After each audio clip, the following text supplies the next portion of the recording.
மருத்துவ படிப்புகளுக்கான நீட் தேர்வு கடந்த 3ஆம் தேதி நடைபெற்ற நிலையில் வினாத்தாள் கசிவு காரணமாக அந்த தேர்வு ரத்து செய்யப்படுவதாக தற்போது அறிவிக்கப்பட்டுள்ளதை அண்மை செய்தியாக பார்த்துக் கொண்டிருக்கின்றோம். கூடுதல் விவரங்களை செய்தியாளர் செலினா வழங்க கேட்கலாம். செலினா, மருத்துவ மாணவர்களின் கனவை சிதைக்கும் விதமாக இந்த நீட் தேர்வு ரத்து என்ற ஒரு செய்தி வெளியாகியுள்ளது. கூடுதல் விவரங்களை பதிவிடலாம்.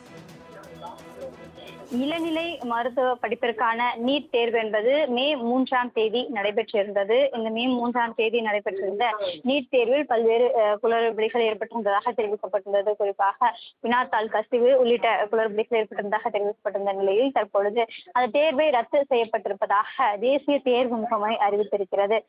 குறிப்பாக மாணவர்களின் நலன் கருதியும் தேசிய தேர்வு முறை சார்ந்தவருக்கும் நம்பிக்கையும் அங்கீகாரமும் அளிக்கும் வகையிலும் இந்த முடிவு எடுக்கப்பட்டிருப்பதாக தெரிவிக்கப்பட்டிருக்கிறது. மீண்டும் தேர்வு நடத்துவது தொடர்பாக தேர்வாளர்களுக்கும் அவர்களது குடும்பத்திற்கும் உண்மையாக மற்றும் குறிப்பிடத்தக்க சிரமத்தை ஏற்படுத்தும் என்பதை முகமை உணர்ந்து இருப்பதாக தெரிவிக்கப்பட்டிருக்கிறது.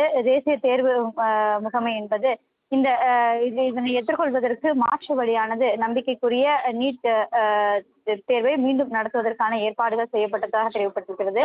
மீண்டும் நீட் தேர்வு நடத்துவது தொடர்பாக எந்த அறிவிப்பும் குறிப்பாக இணையதளம் வாயிலாக அறிவிப்புகள் என்பது வெளியிடப்படும் என்று தற்பொழுது தேசிய தேர்வு முகமை என்பது வெளியிட்டிருக்கிறது.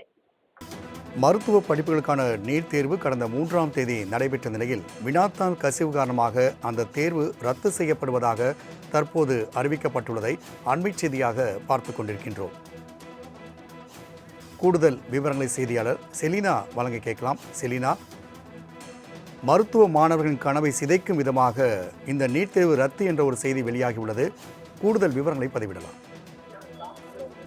இளநிலை மருத்துவ படிப்பிற்கான நீட் தேர்வு என்பது மே 3ஆம் தேதி நடைபெற்றிருந்தது. இந்த மே 3ஆம் தேதி நடைபெற்றிருந்த நீட் தேர்வில் பல்வேறு குளறுபடிகள் ஏற்பட்டிருந்ததாக தெரிவிக்கப்பட்டுள்ளது. குறிப்பாக வினாத்தாள் கசிவு உள்ளிட்ட குளறுபடிகள் ஏற்பட்டிருந்ததாக தெரிவிக்கப்பட்டிருந்த நிலையில் தற்பொழுது அந்த தேர்வை ரத்து செய்யப்பட்டிருப்பதாக தேசிய தேர்வு முகமை அறிவித்திருக்கிறது. குறிப்பாக மாணவர்களின் நலன் கருதியும் தேசிய தேர்வு முறை சார்ந்தவருக்கும் நம்பிக்கையும் அங்கீகாரமும் அளிக்கும் வகையிலும் இந்த முடிவு எடுக்கப்பட்டிருப்பதாக தெரிவிக்கப்பட்டிருக்கிறது. மீண்டும் தேர்வு நடத்துவது தொடர்பாக தேர்வாளர்களுக்கும் அவர்களது குடும்பத்திற்கும் உண்மையாக மற்றும் குறிப்பிடத்தக்க சிரமத்தை ஏற்படுத்தும் என்பதை முகமை உணர்ந்து இருப்பதாக தெரிவிக்கப்பட்டிருக்கிறது. தேசிய தேர்வு முகமை என்பது இதனை எதிர்கொள்வதற்கு மாற்று வழியானது நம்பிக்கைக்குரிய நீட் தேர்வை மீண்டும் நடத்துவதற்கான ஏற்பாடுகள் செய்யப்பட்டதாக தெரிவிக்கப்பட்டிருக்கிறது. மீண்டும் நீட் தேர்வு நடத்துவது தொடர்பாக எந்த அறிவிப்பும் குறிப்பாக இணையதளம் வாயிலாக அறிவிப்புகள் என்பது வெளியிடப்படும் என்று தற்பொழுது தேசிய தேர்வு முகமை என்பது வெளியிட்டிருக்கிறது. செலினா, தகவலுக்கு நன்றி.